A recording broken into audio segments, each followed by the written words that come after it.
blood, blood up, blood, blood up, blood. Tell me that ain't insecure. The concept of school seems so.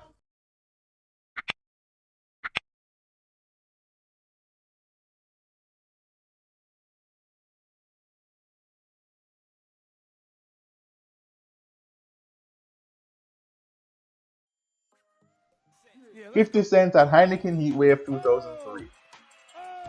Dare I say, we'll never see the euphoria around a new hip hop star like we saw when 50 Cent took over the genre in 2003. Get Rich or Die Trying was an immediate cult classic. The unique sound, the lyrical prowess, the swag, the G-Unit movement that swept pop culture. 50 had it all that year, and Jamaica was incredibly blessed to see it firsthand. All eyes were on 50 at a jam-packed Constant Spring Golf Club when he, Vibes Cartel, and Bounty Killer headlined Heineken Heatwave, and the wave was widespread. Fences were crashed, anxious females were trying to find any way to get close to him or any of the other superstars on the card. And the place was so wild that at one point 50 had security concerns going into his performance. Nonetheless, the show went on without a hitch, and as soon as What Up Gangsta started playing, the place was electric. Few times will you ever see Jamaican crowds go this mad over a musical performance, and from start to finish, it was must watch. Go look up Heineken Heatwave on YouTube. The show as a whole was a solid one, and this set was the icing on the cake. DMX had Fully Loaded 98. Earlier we talked about how 50 Cent's aura was like none other when him just boss. Well, this fellow New York MC's hype wasn't far off that. In the late 90s, DMX was the perfect blend of a believable hardcore persona meshing with great lyrical ability and top storytelling. Hip hop fans everywhere knew that X had a particular X factor after dropping two classic albums in 98 to kickstart a long, storied, and polarizing career. During that same year, the man from Yonkers and the face of the Rough Riders came to the 876 to film his movie Belly, featuring himself, fellow hip hop megastar Nas, and the late great Louis Rankin. He even recorded a single for the soundtrack, Here Comes the Boom, alongside Mr. Vegas and Sean Paul, who X later fell out with, funny enough. While working on that project, he stopped by the popular stage show Fully Loaded and emptied the proverbial tank on a hype crowd with some of his hits, in particular his major label debut single, Get At Me Dawg. He barked a few times for good measure, but his performance certainly had bite and the people were into it. Lauryn Hill, the Bob Marley One Love Festival, and Shaggy and Friends. Full disclaimer, I am a huge Lauryn Hill mark. One of the greatest of our time and of all time, a lyrical and conceptual genius and inspiration that personifies black pride and thinking far beyond the norm. She's one of my musical idols, and you'll find few bigger fans of hers than me. It also helps that she had a great appreciation for Jamaican influences dating back to her Fugees days. Featured on the Bob Marley classic Turn Your Lights Down Low, for which the video was shot in Jamaica, and even shared children with a Marley in Rowan Marley. So perhaps it was inevitable that as the miseducation of Lauryn Hill was the talk of the music world at this time, Miss Hill was one of the headliners at the 1999 One Love Festival celebrating the life and times of the great Robert Nesta Marley. She featured alongside Erykah Badu, Queen Latifah, Tracy Chapman, and more. Hill performed her huge catalog of hits and had the crowd proverbially eating out of her hands. She could do no wrong. If El Boogie was proving that everything is everything when it came to her aura then, she was more like a last one when she came back to perform at Shaggy and Friends in 2012. By this point, Lauren was well removed from the heights of her heyday and was becoming more renowned for stage antics and laughable punctuality skills. Some of those antics took center stage as she closed out Shaggy's star-studded charity event. To be fair, it wasn't all her fault. The sound quality was inconsistent at best throughout her set, but her constant signaling at her band and at times off-key vocals put off a crowd which had long dwindled by the midway point of her set. And to top it off, Shaggy voiced his frustrations to the media about all this, so not Lauren's greatest moment, shall we say. Mariah Carey at the 2015 Jamaica Jazz and Blues Festival. This entry is both kinda sad and laughable when you think about it. For several years, the Jamaica Jazz and Blues Festival was one of the island's major shows, originally held each November before being moved every January in the mid 2000s. It attracted countless A-listers including Babyface, Boyz II Men, Celine Dion, Smokey Robinson, Alicia Keys, so on and so forth. Unfortunately, 2015 proved to be the last edition of the event, and if this is the last memory associated with a reputed show, it is not the greatest note they could have hoped to close on. Mariah set at Greenfield Stadium in Trinidad was a mixed bag. At times she sounded like her peak self back in the 90s. At times she was way off kilter. She was bantering about random stuff like her dress in the security detail. Had a couple of diva moments, and as a whole, it just seemed disjointed. The crowd, which included top Jamaican acts like Lady Sa and Beanie Man, weren't impressed. At times, she seemed like she was lip syncing, and even Mariah seemed disengaged. Simply walked off stage to the back while performing We Belong Together. Yeah, I don't think they'll be talking about this one for years to come, at least not in a good way. Nicki Minaj at Reggae Sumfest 2011.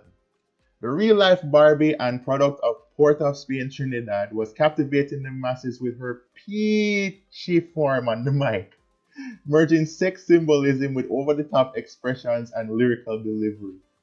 She essentially became this generation's version of Lil Kim, even though the two hate each other's guts in real life, who wasn't afraid to push the envelope as we've seen in Anaconda and other notable music videos. Plus, she's inspired a lot of voluptuous females to try their hand in the rap game, most notably Megan Thee Stallion. In 2011, after a slew of hits including Super Bass and Roman's Revenge, Sumfest brought the hip hop slash pop princess to Catherine Hall, and it certainly drew up a few headlines both before and after the show. The set was what you would expect, eye-catching, high energy with quite a few sensual dance moves, but also included a few curse words which would later get her fined a grand total of $1,000 Jamaican, which isn't even the equivalent of $1. Honestly, we need to ditch this rule. It's long been outdated, like seriously, Jamaica. Rihanna, Reggae Sumfest 2006. Wait, what's that you say? Rihanna shouldn't be on this list. She's Jamaican after all, not foreign. What are you guys talking about? Stop. Please. The memes and hashtag were fun while they lasted, but we can't claim her, guys. No matter how much she loves Jamaica, incorporates Jamaican style in her music, or is rumored to be releasing a long-awaited dancehall album, she is not Jamaican. Tough to accept, I understand.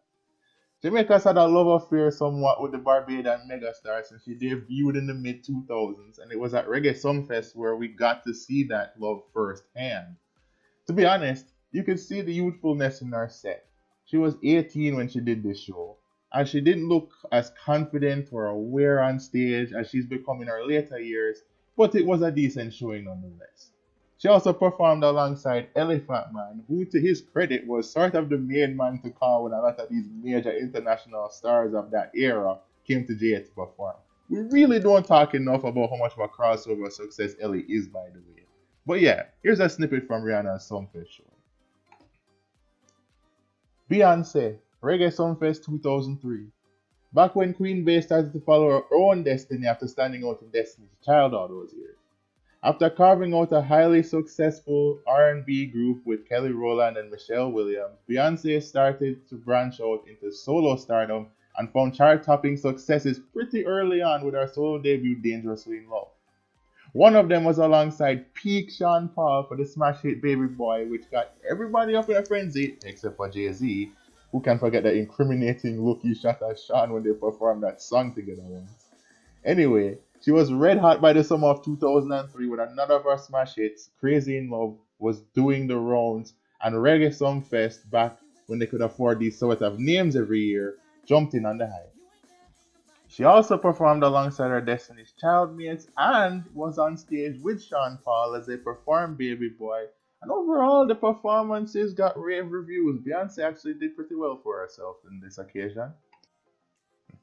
She also visited the island last year alongside her hubby Jay-Z, who was in the country recording with Damian Marley and Sister Nancy for a single Bam on the 444 album. Jay, I don't know what that look was, but Beyonce was, hey, he was rocking it still. So Glad they had fun. Kanye West, Sumfest and Sunday Service. Kanye Tudor, Kane West, the Louis Vuitton Don, Yeezy, the man of many names and personalities, has been a lightning rod for controversy since he walked through the door. But we should never lose sight of the fact that, especially in the 2000s, the man was an absolute genius of his craft as a producer and rapper.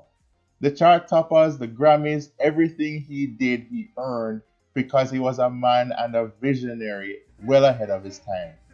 When he came to Montego Bay for Reggae Sumfest 2004 on the back of his college dropout success, we got to see that genius firsthand. It was more laid back than anything oh my god worthy, but it was a pretty good showing from Kanye, performing hits like All Falls Down and Jesus Walks. By the way, as a bonus, you should see his interview with the lovely Candice Buchanan backstage. His ability to switch expressions from happy to I don't want to be here right now is next level.